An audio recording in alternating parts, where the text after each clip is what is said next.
Viewers, doctor मीनूज show के इस episode में आपका बहुत बहुत स्वागत है।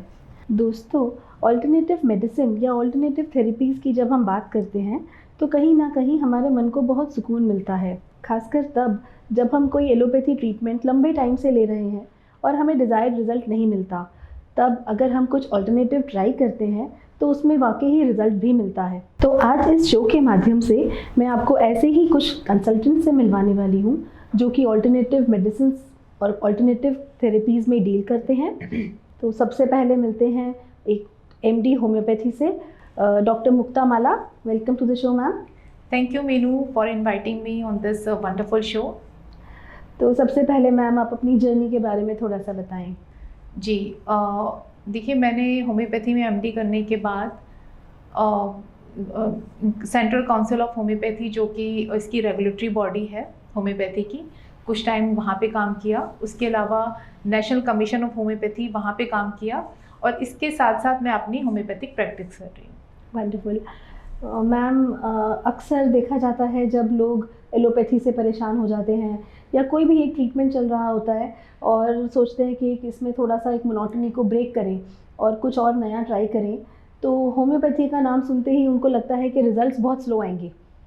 जी, देखिए, मैं यही कहना चाहूँगी, ये एक तरीके से मिथ है कि होम्योपैथी स्लो एक्ट करती है। बेसिकली होम्योपैथी जब स्टार्टिंग में फेमस हुई थी तो स्किन और ऑर्थो के केसेस की वजह से हुई थी, और जो दोनों ही बीमारियां होती हैं वो लाइफ थ्रेटनिंग नहीं होती कि जिससे आपकी लाइफ पे कोई असर पड़ेगा। तो जब ये फेमस होना शुरू हुई थी इनिशियल फेज में, तो लोगों ने जब वो स्किन की प्रॉब्लम से या ऑर्थो की प्रॉब्लम से परेशान हो गए और उनके पास इतना टाइम था कि वो दूसरी थेरेपी को भी ट्राई कर सके, तो उन्होंने होम्योपैथी लेना शुरू किया। फिर उन्होंने देखा कि होम्योपैथ जो केसेस दूसरे मोड ऑफ ट्रीटमेंट में नहीं ठीक हो रहे हैं, होम्योपैथी में ठीक होना शुरू हो रहे हैं। तो इनिशियली ये फेमस इस वजह से हुई स्किन में और ऑर्थो में, इसी वजह से कहा जाता है कि और जो स्किन के केसेस होते हैं, जॉइंट के केसेस होते हैं, दोनों ही जब पेशेंट होम्योपैथिक डॉक्टर के पास आता है तो सालों साल ट्रीटमेंट लेने के बाद आता है। तो जब जो बीमारी जितनी क्रोनिक होगी, जितनी पुरानी होगी,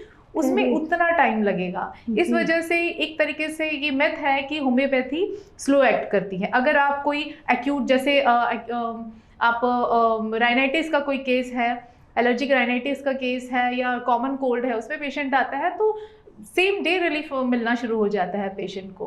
ओके डॉक्टर मुक्ता, जहाँ आपने स्किन की बात करी, तो अक्सर देखा जाता है स्पेशली स्किन प्रॉब्लम्स जैसे कि एक्ने, लोगों को लगता है अगर हमने कोई भी ट्रीटमेंट चाहे लंबे टाइम से वो ले रहे हों उसको सप्रेस करने के लिए, but the moment they switch to homeopathy, सबसे पहले वो प्रॉब्लम बढ़ जाती है और पूरा मुंह भर जाएगा और ज़्यादा एक्ने होने लगेंगे। और उसके बारे में आप क्या कहेंगे? देखिए, ऐसा नहीं है कि होम्योपैथी लेने के बाद स्किन की सारी कंडीशन एग्रावेट होती है। अगर कंडीशन बहुत टाइम से सप्रेस्ड फॉर्म में है और मेडिसिन लेने के बाद जो चीज़ दबी हुई है, जो कंडीशन दबी हुई है, वो उसको, क्योंकि होम्योपैथी का जो एक्शन होता है वो इनर हीलिंग करता है कि अंदर से बीमारी को इनसाइड आउट ट्रीटमेंट करता है। तो प्राइमरी फेज में एग्रावेशन उसका हो सकता है, और ये भी ड्यूरेशन होता है कि अगर बहुत लंबे समय से आप मेडिसिन ले रहे हैं, जो कोई भी मेडिसिन ले रहे हैं जिससे जो आपकी कंडीशन सप्रेस हो गई है, तो पहले 15 दिन में हो सकता है कि इस तरीके से जो स्किन की कंडीशन है उभरी हुई नजर आए, मगर उस टाइम पे पेशेंट मेंटली बेटर फील करता है। उसकी जो ओवरऑल जो प्रॉब्लम है वो, जैसे अगर एक्ने के साथ पेन है, किसी तरीके का डिस्कम्फर्ट है, तो उसमें पेशेंट को बेटर फील होगा, मेंटल लेवल पे बेटर फील होगा, भले ही वो स्किन पे थोड़ी उभरी हो। और ये भी लॉन्ग ड्यूरेशन के लिए नहीं होता, कुछ टाइम के लिए कंडीशन बढ़ेगी, फिर वो क्योंकि जो ट्रीटमेंट है वो, हाँ जी, वो अंदर से ठीक होना शुरू हो जाएगी। तो मैम, इसकी वैलिडिटी कितनी है? कितना टाइम तक ट्रीटमेंट लेना पड़ता है एक नॉर्मल स्किन प्रॉब्लम्स के लिए या किसी भी प्रॉब्लम के लिए? Homeopathy treatment goes for how long?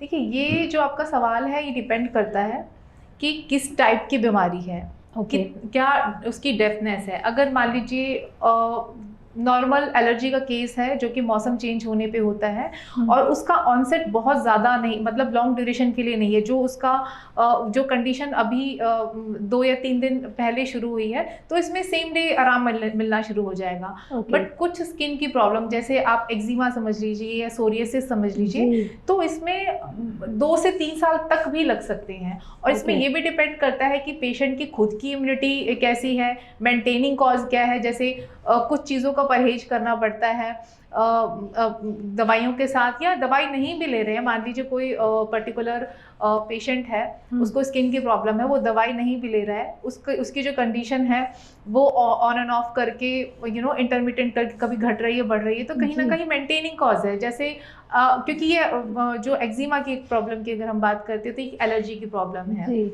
तो अगर उस पर्सन को लाल मिर्च से एलर्जी है, भले वो ट्रीटमेंट नहीं ले रहा, लाल मिर्च लेगा तो क्या होगा कि जो कंडीशन है वो बढ़ जाएगी। और अगर तो ये सारी चीज़ें भी डिपेंड करती हैं कि आप ट्रीटमेंट के साथ साथ जो परहेज है कितना कर रहे हैं, आपकी खुद की इम्यूनिटी कैसी है, और डिसीज़ की डेप्थ कैसी है। डॉक्टर मुक्ता, एक चीज़ और मैं जानना चाहूँगी मेरे व्यूअर्स के लिए, प्रॉब्लम्स का, स्पेशली स्किन इश्यूज़ का रीअकरेंस के चांसेस कितने हैं? क्योंकि होम्योपैथी में तो आप इसको दबा नहीं रहे, it is not suppressing the problem. जब रूट से एक चीज़ क्लियर हो रही है तो क्या फिर भी रीअकरेंस होता है? देखिए, रिकरेंस की जहाँ तक बात है, एक बार प्रॉपर ट्रीटमेंट लेने के बाद जो रिकरेंस होता है वो ना के बराबर होता है, बशर्ते कि आप, रिकरेंस का मतलब होता है कि जब तक आप मेडिसिन ले रहे हैं तब तक आराम है, मेडिसिन छोड़ने के बाद दोबारा से वो बाउंस बैक करेगा, तो ऐसा नहीं है। बट जैसे मैंने आपको पहले भी बताया कि स्किन की प्रॉब्लम, स्पेशली जो एक्जिमा की प्रॉब्लम है, इसमें इम्यूनिटी का बहुत बड़ा रोल होता है। और कुछ चीज़ों, क्योंकि ये एक तरीके से स्किन की एलर्जी होती है, और आप अगर किसी पर्टिकुलर चीज़ के लिए एलर्जिक हैं और ट्रीटमेंट बंद होने के बाद भी अगर आप उसका सेवन कर रहे हैं, जैसे आपको वीट से एलर्जी है और आप ट्रीटमेंट बंद करने के बाद भी वीट का सेवन कंटिन्यू करते हैं, तो उस केस में जो एक्जिमा है वो फ्लेयर होने के चांसेस होते हैं, वो मेंटेनिंग कॉज की वजह से। अदरवाइज अगर आप प्रॉपर ट्रीटमेंट लेते हैं, जो जिन चीज़ों का परहेज करना चाहिए वो करते हैं, तो रिकरेंसी के चांसेस बिल्कुल ज़ीरो होते हैं। ओके, तो डॉक्टर मुक्ता, आपने शुरू में स्किन और ऑर्थो की बात करी थी, जहाँ homeopathy got its fame and name. तो स्किन के बारे ऑर्थो के बारे में आप बताएं, किन किन ऑर्थो की प्रॉब्लम्स में होम्योपैथी वर्क्स? देखिए, वैसे तो ऑर्थो के ज़्यादातर केसेस में होम्योपैथी का बहुत अच्छा रोल है। अगर आप स्कोप की बात करते हैं तो ऑस्टियोआर्थराइटिस में इसका बहुत अच्छा एक्शन देखा गया है, स्पेशली जब स्पेस कम हो जाता है। और कई पेशेंट्स तो ऐसे होते हैं जिनको सर्जरी के लिए एडवाइस कर दिया जाता है और उनके पास कोई दूसरा होप नहीं होता है, और वो होम्योपैथी जब स्टार्ट करते हैं, तो जब वो ऑस्टियोआर्थराइटिस के केस में जहाँ पे गैप ऑलरेडी आ जाता है और होम्योपैथी की तरफ वो आते हैं, तो ऐसा नहीं कि वो गैप पहले की तरह नॉर्मल हो जाएगा, बट हाँ, उसके आगे जो कॉम्प्लिकेशंस है, मींस और जो गैप है वो कम होता चला जाएगा। इस तरीके से नहीं होगा, फर्दर डैमेज नहीं होगा, और आसपास के का जो इन्फ्लामेशन उसकी वजह से होता है उससे बिल्कुल बचाएगा। इसके अलावा एक्यूट अर्थराइटिस के केस में भी, जैसे मौसम चेंज होने पे किसी पेशेंट को घुटने में खास तौर से जो घुटना सूज जाता है, रेड हो जाता है, तो उस केस में भी होम्योपैथी बहुत अच्छा काम करती है। ओके मैम, मैं चाहूँगी आप मेरे व्यूअर्स को कुछ इसके लिए टिप्स भी दें। तो स्किन से शुरू करते हैं। जी बिल्कुल। देखिए, स्किन के लिए मैं आपको यही एडवाइस करूँगी कि स्किन को जितना हम नेचुरल रखेंगे उतना ज़्यादा अच्छा होगा, क्योंकि हमारा जो फेस है वो इसमें खुद का ऑयल सिक्रेटिंग ग्लैंड होता है, जैसे सेबेशियस ग्लैंड कहते हैं। और आप ये कोशिश करिए कि कोई भी आप, जैसे आज के कल का जो टाइम है वो कॉस्मेटिक बहुत ज़्यादा यूज़ करते हैं, तो क्या कॉस्मेटिक है या जो हमारा एनवायरनमेंट है, धूल की वजह से, सन एक्सपोजर की वजह से, तो ये जो हमारे जो फेस के नेचुरल ग्लैंड्स होते हैं ब्लॉक हो जाते हैं। तो जिसकी वजह से क्या है कि पिंपल्स, इस तरीके से स्पॉट्स, या जो स्किन है, स्किन टैनिंग वगैरह होने लगती है। तो आप जितना हो सके आप नेचुरल चीज़ें यूज़ करिए, जो होम रेमेडीज़ होते हैं वो फॉलो कर सकते हैं। और इसके जी। अलावा होम्योपैथी में एक बहुत अच्छी मेडिसिन आती है बर्बेरिस एक्वाफोलियम, वो आप अप्लाई कर सकते हैं ओके। फेस के लिए। और इस ये तो हो गया आउटर के लिए। होम्योपैथिक मेडिसिन अगर आप ये जो बर्बेरिस एक्वाफोलियम अगर खाते हैं तो भी इससे ब्लड प्योरिफिकेशन होता है। ओके। बट इसके साथ साथ हम क्या क्या चीज़ें नेचुरली लें कि जिससे हमारी स्किन अच्छी रहे, हेल्दी रहे और उसका जो नेचुरल ग्लो है वो बना रहे। तो उसके लिए आप खट्टे फ्रूट्स ले सकते हैं, एप्पल ले सकते हैं। और इसके साथ साथ अगर आप पोमीग्रेनेट लेते हैं, अनार लेते हैं, तो जो स्किन है वो हेल्दी बनी रहती है। ओके। इसके साथ साथ स्किन को प्रॉपरली हाइड्रेट करके रखिए। जी। पानी की जो क्वांटिटी है, जो आपकी बॉडी के की रिक्वायरमेंट है पानी की, कम से कम एक दिन में 3, अगर आपका जो वजन है 50 से ऊपर है तो कम से कम 3 लीटर पानी ज़रूर लें। जी। ओके मैम, और तो बच्चों में खासकर देखा जाता है विटामिन और कैल्शियम की खासकर बहुत ज़्यादा डेफिशिएंसी होती है, उसके लिए भी आप कुछ सजेस्ट करेंगे? जी, देखिए जो अंडर 2 बच्चे होते हैं, जो 2 साल से छोटे बच्चे होते हैं और जिनको खास तौर से डिफ़िकल्ट डेंटिशन होता है कि डेंटिशन दाँत निकलते टाइम पे लूज़ मोशन होना या उस तरीके से दिक्कत होती है, तो उसमें कैलकेरिया फॉक्स 3 हेक्स का बहुत अच्छा रोल देखा गया है कि अगर ओके। आप पेशेंट को कैलकेरिया फॉक्स 3 हेक्स देते हैं तो डिफ़िकल्ट डेंटिशन से, अगर डिफ़िकल्ट डेंटिशन से बच्चा अगर नहीं सफ़र कर रहा है तो उससे वो प्रिवेंट हो जाएगा। और अगर ओके। उस तरीके से कंडीशन हो रही है तो उसमें रिलीफ काफ़ी हद मिलेगा। तक रिलीफ मिलेगा। जी। डॉक्टर मुक्ता, इम्यूनिटी के लिए भी homeopathy is very much known. Yes. तो अब जैसे दोबारा से कोरोना आ गया है या H1N1, तो आप इसके लिए कुछ सजेस्ट करेंगे which is something which is applicable for everybody? Yes. देखिए लास्ट ईयर में जब कोरोना आया था तो उस टाइम पे मिनिस्ट्री ऑफ आयुष ने भी एक होम्योपैथिक दवाई है आर्सेनिक एल्बम को भी काफ़ी ज़्यादा प्रमोट किया था कि ये जो मेडिसिन है आर्सेनिक एल्बम 30 दिन में अगर एक बार 3 दिन तक लिया जाए तो ऐसा देखा गया है कि इससे इम्यूनिटी बूस्टअप होती है। और कोरोना के टाइम पे भी जिन लोगों ने आर्सेनिक एल्बम का यूज़ किया था उनको एक्सपोजर या तो नहीं हुआ दूसरे लोगों की कंपैरिजन में जिन्होंने ओके। नहीं लिया, और अगर हुआ भी तो उतना फेटल नहीं हुआ।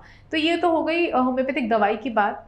इसके अलावा हम अगर अपना लाइफस्टाइल में चेंजेस की अगर बात करें इम्यूनिटी बूस्टअप करने के लिए, तो डाइट का बहुत अच्छा रोल देखा गया है। इसमें भी डाइट में भी ऐसी चीज़ें जो लंग को डिटॉक्सिफाई करे, क्योंकि कोरोना का जो मेन इफेक्ट होता है हमारे रेस्पिरेटरी सिस्टम पे होता है। तो ऐसी चीज़ें जो हमारे लंग को डिटॉक्सिफाई करते हैं तो वो चीज़ें लेनी चाहिए। अब बात आती है कि ऐसी कौन कौन सी चीज़ें हो सकती है, जैसे लाल शिमला मिर्च, पेपरिका जिसे कहते हैं, वो ले सकते हैं। वो लंग को डिटॉक्सिफाई करने में उसका बहुत अच्छा रोल देखा गया है। आप इसके अलावा अनार ले सकते हैं और एप्पल में यही सजेस्ट करूँगी कि एक दिन में 2 बार एप्पल लें। ओके। सुबह और शाम को। और अगर वो सीज़न है उसका, मतलब सीजनल जिस टाइम पे उसका सीज़न चल रहा है वो लेंगे तो उस टाइम पे ज़्यादा बेटर होगा। और इसके अलावा एक लंग की एक्सरसाइज, आप जो भी योगा करते हैं वो तो खैर बेस्ट होगा, जो लंग स्पेसिफिक जैसे प्राणायाम है, लंग स्पेसिफिक एक्सरसाइज है वो करते हैं तो लंग की भी एक्सरसाइज होती रहती है। अब आप देखिए लंग की एक्सरसाइज सिर्फ लंग की एक्सरसाइज नहीं है, वो पूरी बॉडी की एक्सरसाइज है, क्योंकि हमारी पूरी बॉडी को ऑक्सीजन का जो रूट होता है वो लंग होता है जी। तो आप इस तरीके से एक्सरसाइज में भी जैसे मैंने आपको बताया कि प्राणायाम कर सकते हैं। इसके अलावा जो बलून होता है, बलून को लेके इन्फ्लेट और डिफ्लेट करेंगे तो वो भी एक तरीके से लंग की एक्सरसाइज है। तो वो भी आप एडवाइस मैं करूँगी कि अगर फॉलो करें तो। जी। डॉक्टर मुक्ता, कोई ऐसा केस आपके करियर में जो बड़ा चैलेंजिंग, डिफ़िकल्ट हो और now the person is all right, आप कुछ शेयर करना चाहें ऐसे केस के बारे में? जी बिल्कुल। देखिए जहाँ तक, वैसे तो ऐसे बहुत सारे केसेस हैं बट मैं एक केस आपसे शेयर करना चाहती हूँ। ये मेरा एक केस था, एक पेशेंट थी, शी वॉज नियर अबाउट 35 और उनको ब्रोंकियल एस्थमा की प्रॉब्लम थी। ओके। और वो बिल्कुल आप ये समझ लीजिए कि जैसे मौसम चेंज होता था तो उस तरीके की जो पफ लेना पड़ता था या इस तरीके से न्यूबलाइज करना पड़ता था, इस तरीके जो भी वो मेडिकेशन प्रॉपरली जो उस टाइम पे वो फॉलो कर रहे थे, बट उससे वो काफ़ी परेशान हो गए थे और डे बाय डे उनकी डोज इंक्रीज होती चली जाती है। मगर जब वो होम्योपैथी में आए तो आप करीब करीब 6 से 8 महीने लगे होंगे उनके ट्रीटमेंट में, but now she is completely fine. मतलब अब वेदर चेंज होने पे भी उनको कोई दिक्कत नहीं होती, उनकी इम्यूनिटी उसके अगेंस्ट में डेवलप होगी। तो वो केस मुझे बहुत ज़्यादा, और स्पेशली ये केस इसलिए याद है कि वो पेशेंट का अभी भी बहुत ज़्यादा इनफैक्ट तो व्यूअर्स, मैं समझती हूँ ये इंटरव्यू बहुत इम्पोर्टेंट रहा होगा आपके लिए भी, क्योंकि मेरे भी बहुत सारे मिथ्स इस एपिसोड में इस डॉक्टर मुक्ता के बातों से क्लियर हुए हैं। और डॉक्टर मुक्ता माला से अगर आप बात करना चाहते हैं, इनसे मिलना चाहते हैं, तो इनके नंबर्स यहाँ स्क्रीन पर दिए जा रहे हैं, आप इनसे कॉन्टैक्ट कर सकते हैं। Thank you so much Mukta ma'am, it was really wonderful to have you here. Thank you and same to you. तो मिलते हैं एक छोटे से ब्रेक के बाद एक और गेस्ट के साथ। वेलकम बैक दोस्तों। अभी हमने बात करी ऑल्टरनेटिव मेडिसिन की और अब बात करेंगे ऑल्टरनेटिव थेरेपीज़ की। अगर कोई हमसे ये सवाल पूछता है कि ग्लास आधा खाली है या भरा, तो सुनते ही हम समझ जाते हैं कि हम क्या कहना चाह रहे हैं और इसका मतलब क्या है। मैं समझती हूँ लाइफ को देखने के दो तरीके हैं। या तो हम ये देख सकते हैं कि हमारे पास क्या है, हम खुश रह सकते हैं, या फिर हम यही देख सकते हैं कि हमारे पास क्या मिसिंग है। इसी के बारे में, इसी को अच्छे से डिफरेंट तरीके से हमें समझाने के लिए हमारे साथ आज हमारे स्टूडियो में मौजूद हैं एक हैप्पीनेस और abundance coach Vandana Shrivastava. Welcome to the show ma'am. नमस्कार Meenu, thank you for inviting me to your show. Ma'am, अब आजकल हम देखते हैं आसपास हर जगह एवरीबडी इज़ वेरी अनहैप्पी, और कहीं ना कहीं हर बंदा किसी ना किसी प्रॉब्लम में, like everybody has their own set of problems and there is so much of suffering around. तो क्या समझते हैं आप, इसका क्या रीज़न है? देखिए मीनू, मैं एनर्जी से काम करती हूँ और मैं सबसे ये कहती हूँ कि परेशानी आना और परेशान होना दो डिफरेंट एस्पेक्ट्स हैं।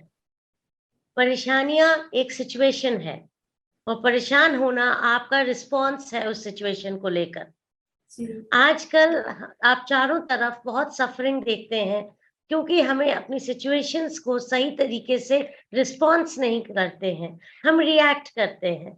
हम अपनी सिचुएशंस को किस माइंडसेट से हैंडल करते हैं, उसी तरीके के रिस्पॉन्सेस होते हैं। तो या तो हम प्रॉस्पेरिटी माइंडसेट या अबंडेंस माइंडसेट से काम कर सकते हैं, और मोस्ट ऑफ द टाइम्स हम लोग स्केर्सिटी माइंडसेट यानी कि अभाव की मानसिकता से काम करते हैं। मैम, स्केर्सिटी माइंडसेट का मतलब भी समझाइए आप। स्केर्सिटी यानी कि कमी, अभाव। जब हम अपनी जिंदगी में हर समय फड़फड़ाते रहते हैं, आज मेरे पास ये नहीं है या मेरे पास ये नहीं है, कि मेरे पड़ोसी के पास ये पहुंच गया या उसका बच्चा फर्स्ट आ गया, मेरा बच्चा कहीं पीछे रह गया, ये जो हमारे कहीं पीछे रह जाने का भाव हर समय हमको हैरान परेशान करता है, इसी को हम स्केर्सिटी माइंडसेट यानी कि अभाव की मानसिकता कहते हैं। और यही मानसिकता हमको बहुत ज्यादा परेशान कर रही है। मैम, मैं समझती हूँ अगर ये मेंटल हेल्थ के साथ कनेक्टेड है तो कहीं ना कहीं ये हमारे इमोशंस पर भी इसका बहुत बड़ा रोल होगा, एंड कहीं ना कहीं this harms our emotional wellness also. तो इसके बारे में क्या कहेंगे आप?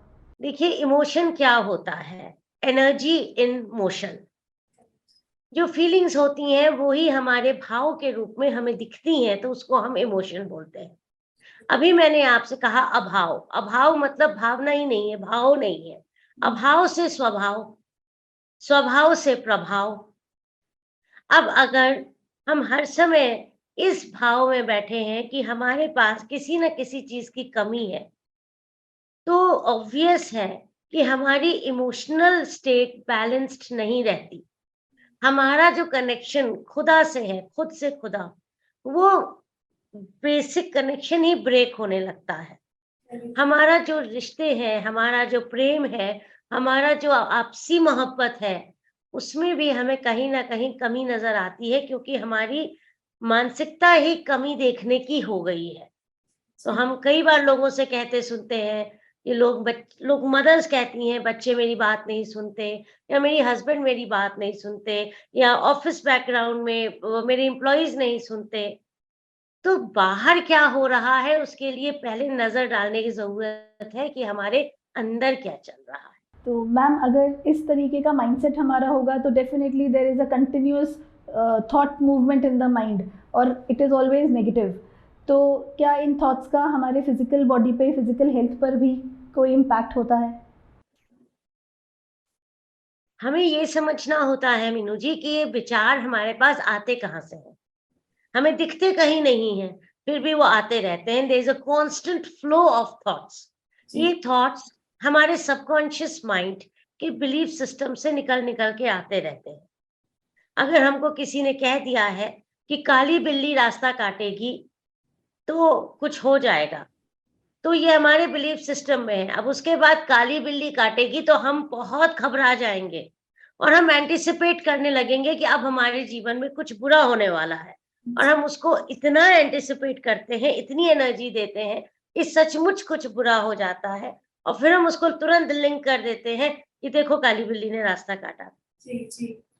जो हमारे विचार हैं वो आते जाते रहते हैं हमारे परिवेश के हिसाब से, और इन विचारों से ही हमारी मेंटल, फिजिकल, स्पिरिचुअल, फाइनेंशियल और इमोशनल हेल्थ डिटरमिन की जाती है। सारी कहानी थॉट प्रोसेसेस की है। What you think is what you become. तो मैम इसको चेंज कैसे किया जा सकता है? हाउ टू थिंक पॉजिटिव और how to think about happiness और अबंडेंस, तो how to bring about that shift? देखिए, पहले तो हमें ये सब हमारे बिलीफ में डाल दिया गया है कि हम लोग बहुत लिमिटेड पावर्स के लोग हैं, कि हम भाई 2 आँखों से ही देख सकते हैं, हमारे 2 कान हैं। आप यकीन मानिए, इससे बड़ा असत्य कुछ नहीं हो सकता। जितने लिमिटलेस पावर्स हमारे साथ हैं, हमारे पास हैं, उतनी मतलब उतनी ही ईश्वर के पास है, क्योंकि हम ईश्वर के ही एक पार्ट हैं।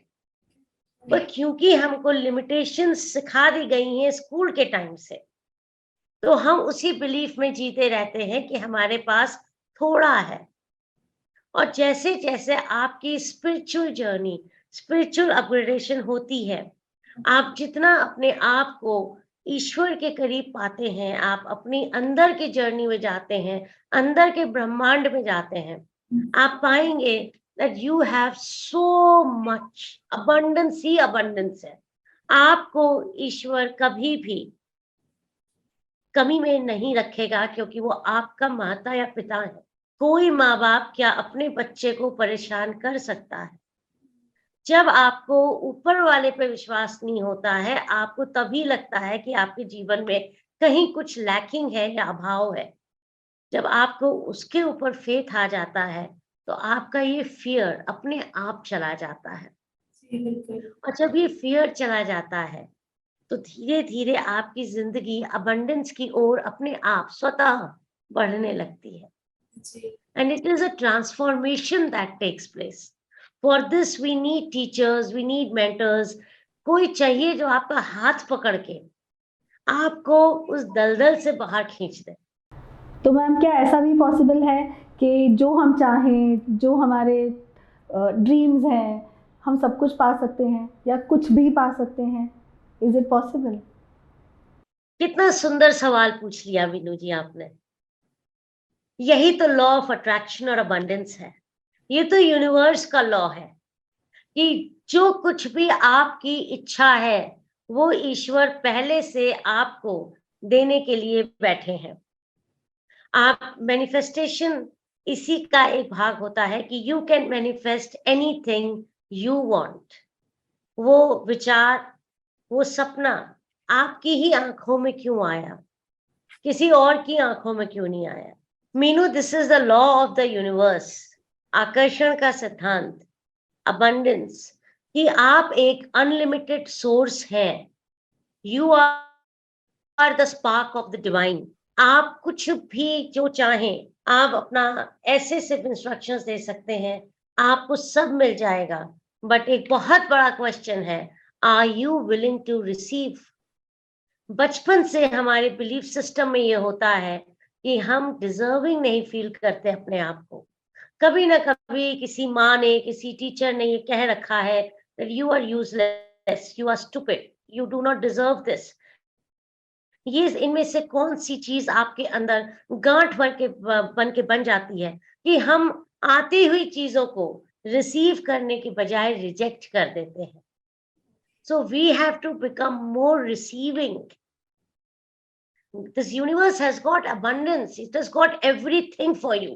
वो आपको, I deal with cases, जितना जो चाहे 15-15 साल पुराने इनफर्टिलिटी केसेस भी ठीक हो गए जिनको डॉक्टर्स ने भी मना कर दिया. बिकॉज वो डिजर्विंगनेस जब आ जाती है, जब आप अपनी एनर्जी बॉडी पे काम करते हो, आप अपने ऑरा पे काम करते हो, automatically start vibrating at a higher frequency and you are ready to manifest everything you want, you desire and you dream.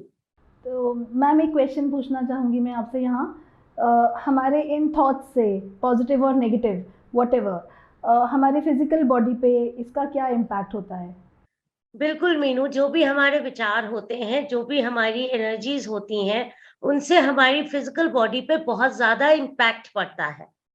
क्योंकि जो भी हार्मोन्स रिलीज होते हैं, जो बायोकेमिस्ट्री होती है, वो शरीर को भी बीमार कर देती है. डिस ईज मतलब when you are not at ease, तो आपके कई बार सांस लेने की कैपेसिटी कम हो जाती है, ऑक्सीजन लेवल्स कम हो जाती हैं. इसीलिए आजकल जो हमारी इम्यूनिटी है वो कम है, बीमारियां बहुत अधिक हो रही हैं, क्योंकि हम हमेशा एक कांस्टेंट प्रेशर और स्ट्रेस में रहते हैं. तो हमारे कोर्टिसोल और स्ट्रेस हार्मोन्स बहुत रिलीज होते हैं, जो कि हमें बहुत सारी बीमारियों की तरफ ले जाते हैं. मैम एक सवाल मैं अपने व्यूअर्स के लिए आपसे पूछना चाहूँगी, क्या पॉसिबल है कि हम हमेशा खुश रह सकते हैं?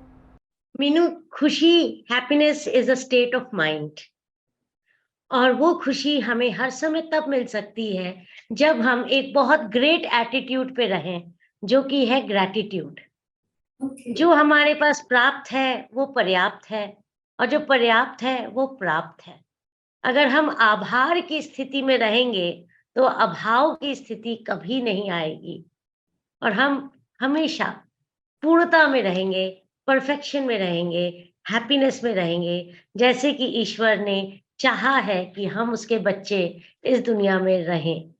Always happy. Beautiful. Thank you so much, Vandana ma'am. It was really very informative.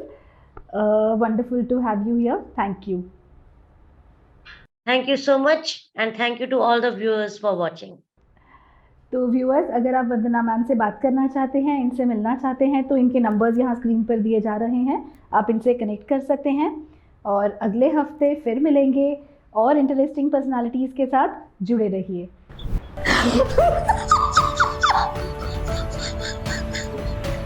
Thank you.